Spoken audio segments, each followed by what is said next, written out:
Hello class, it's Professor Streeter, and in this series of videos I'm going to show you a rubric that I put together to help you think about how I assess your homework assignments, the ones where I ask you to write paragraph responses to the text that we're reading. So homework 1 fits that category, and I did ask you to write some short paragraphs in homework 2 as well. But so this is a rubric designed to help you think about how I assess them so that then you can, and I'll go through some examples of student work, anonymous examples of student work, and talk about how I assess them in relation to the rubric as a way of kind of illustrating how I apply the rubric to your writing. And then you, as you write, and when you get your grades in the grade book for those homework assignments, you can go back to this video or the rubric, which I'll share with you, and think about how to assess your own writing so you can better understand how I'm assessing your writing. And then, if you have questions about that, we can talk in Calendly about a particular homework assignment, trying to understand why you earned the grade that you did. Okay, I will try to write more individual feedback on your homework assignments in the future, but I got behind with that after my wife's injury. So for this week, I thought I would just make this rubric and share it with you. Okay, so this is the first video. There'll be more than one part. Let me go in the bottom of the screen and show you then. This is the rubric. I will share this with you. It's pretty straightforward. Okay, so in the homework response paragraphs that you write, I'm looking for 5 things. 1, and that should be obvious, that you have paragraph structure and that it coheres, that it hangs together as one, or if it's okay if you're writing more than one paragraph, but the paragraphs hang together as paragraphs. There's a kind of central idea that's developed in that paragraph, and if there are more than one paragraph, then they flow from one to the other. Secondly, that you answer the central question. So let's go back for this assignment. Not just that you answer the question, but that you answer it sort of not off the top of your head, but with an interpretation of the text, okay, based on an interpretation of the text. So remember, the question here was, the central question was, how do you build or build up a human being? What is involved in making or becoming human? That was the central question. And I asked you, how does Gilgamesh, how does the poem that we read together answer that question for us? I gave you some other questions to consider in thinking about the big question, and I noted at the end that you could make reference to Genesis in answering the question, but the focus is on Gilgamesh. How does Gilgamesh answer the question, what is involved in making a human, or how do you build a human being? Okay. So that was the question. And so going back to the rubric, not only am I looking to see that you have a cohesive paragraph or paragraphs that have a structure to them and a flow to them, but that you've answered that question with an interpretation of the text. And third, that you explain your answer, or what your answer is based on, with a line of reasoning, right? You give an explanation. You give reasons for thinking that your interpretation and your answer to the question is a plausible one, is a reasonable one. Not the only one. There are multiple interpretations, multiple ways of answering a question, but your job is to explain why you're giving the answer that you're giving. Right? Explain your reasons. And then fourth, that you understood the relevant themes from the text. Okay, that's, there's a spectrum there. There's sort of not understanding the themes of the text at all, to sort of having a clear grasp of the themes of the text, and then something in between. But I want to see that you're understanding what's going on in the text and some of the themes that we've been trying to bring out in class together. Okay, so that's a kind of reading comprehension point. I'm looking for that in your paragraph, that you're comprehending what you're reading. And then finally, and very few of you did a good job with this, but that's okay. I didn't make it explicit. So now I am making it explicit. I do want to see citations, references to passages to support your interpretation. So it doesn't need to be full of quotes. Okay, in a paragraph or a homework assignment, I don't want to see a lot of quotations, but 1 or 2 well-chosen quotations to support or references to support your interpretation. Whenever you cite directly with a quote, I need to see a page number in parentheses. But even if you're just sort of indirectly citing a passage, you can also give a page number or a line number as a reference. Okay? Again, don't overdo it, but I want to see that that your answer to the question is based on an interpretation of a specific passage. Okay? So those are 5 things. And so a grade of A means that you did all of those things in your paragraph reasonably well.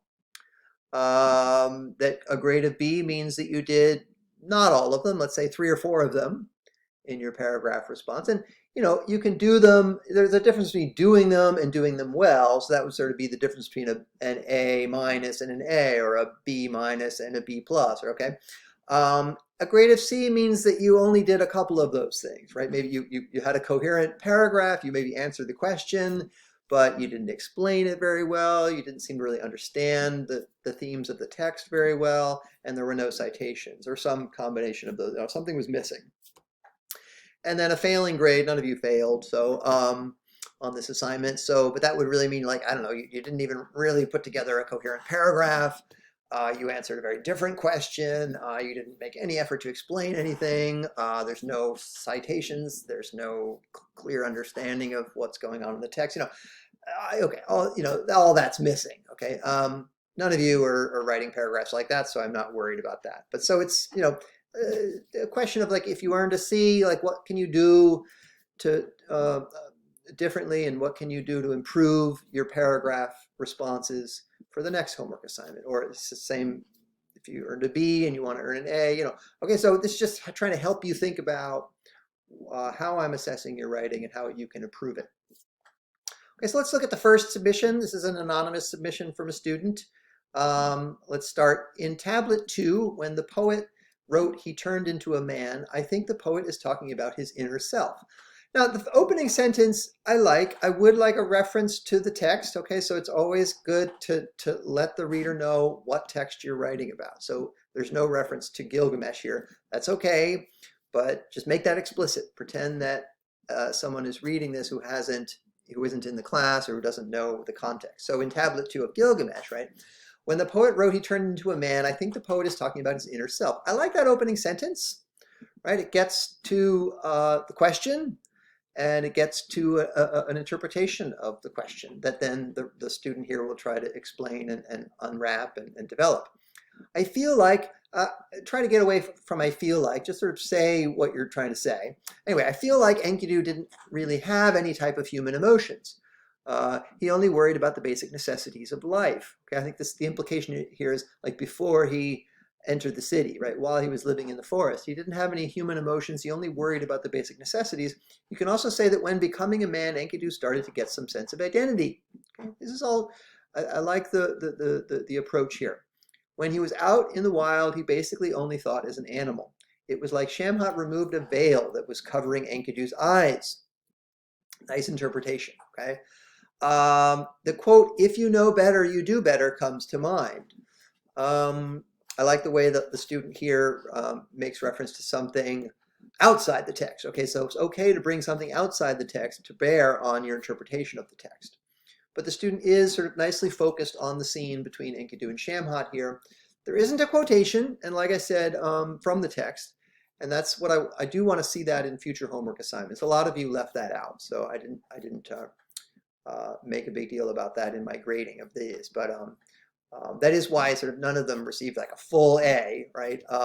This was, well, I'll tell you what this earned at the end, but in order to receive a full A for the homework assignments, I need to see references to the text, specific references. Once Shamhat spoke life into him, I think that was actually the very moment he became a man, okay? Again, I like that sentence. To build a human, I think you should already have a purpose and the path to achieve that purpose in mind. Okay, so here the student is clearly already engaging with the question and developing some reasons for thinking one way about it. The human should get or gain some sense of direction, tying this idea of becoming a human to gaining a purpose, gaining a sense of direction. Being human is actually really tough, right? So here the student's trying to explain why this is a good way of thinking about it. You have to figure your emotions out and at the same time learn how to read and interact with other humans. When you focus on the first three tablets, so the student comes back to the text, okay? Trying to find support in the text for what the student is saying. When you focus on the first three tablets, the book shows us that being born does not just make you human. Good point, contrast, right? You don't become fully human when you're born. It happens some later stage. It's the emotions, destiny, hidden gifts, and personal struggles we face alone and with help. The book shows, okay, again, where? I would like to see more here about where. Where does the book show that, right? Specifically, the very first stages are crucial to development. And how does it show that? That if you are born and left to your own devices, you might look at whatever you are around. And I think the word, there's a spelling problem here, but that's okay, right? I wasn't sure if it was imitate, right? If you are born and left to your own devices, you might look at whatever you are around and imitate, or I forget, I'm not sure what the student is saying here, but let's say imitate what you see and not who you are. Interesting idea, interesting contrast between basing your idea of self on what you see around you and not what you kind of have within. Humans and animals. Now, here's a shift to the difference between humans and animals, and it wasn't clear to me what the connection was here right away. I mean, we've been talking about Enkidu coming out of the forest, so I think the implication is, you know, we're showing how he goes from being an animal to being a human. That could be made more explicit.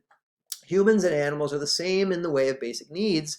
They're different because we make more conscious decisions and use more biased judgment calls. Now we have a move to the Bible. Okay, that was a little quick. Maybe sort of motivate that a little more carefully. In the Bible, it says that we are made in God's image. So we know that God has emotions and that God is very creative like humans.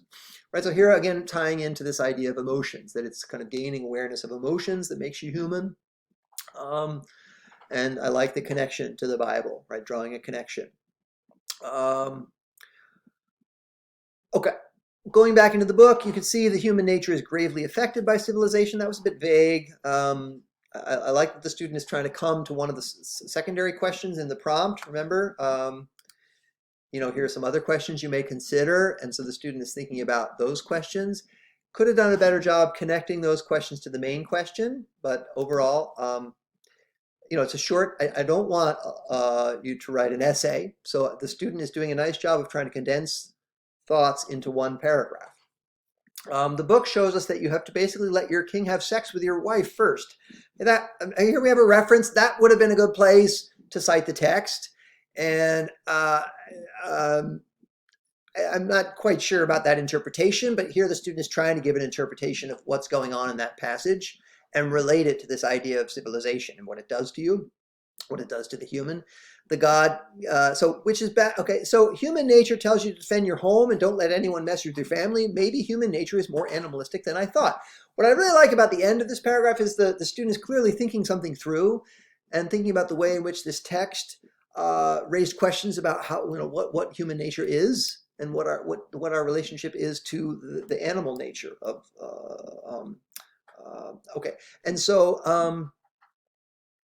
You know, there's an idea here about what from the student's perspective, what human nature involves, but the story of Gilgamesh maybe changes the student's perspective, and the student is trying to express how that perspective was changed by the reading of Gilgamesh.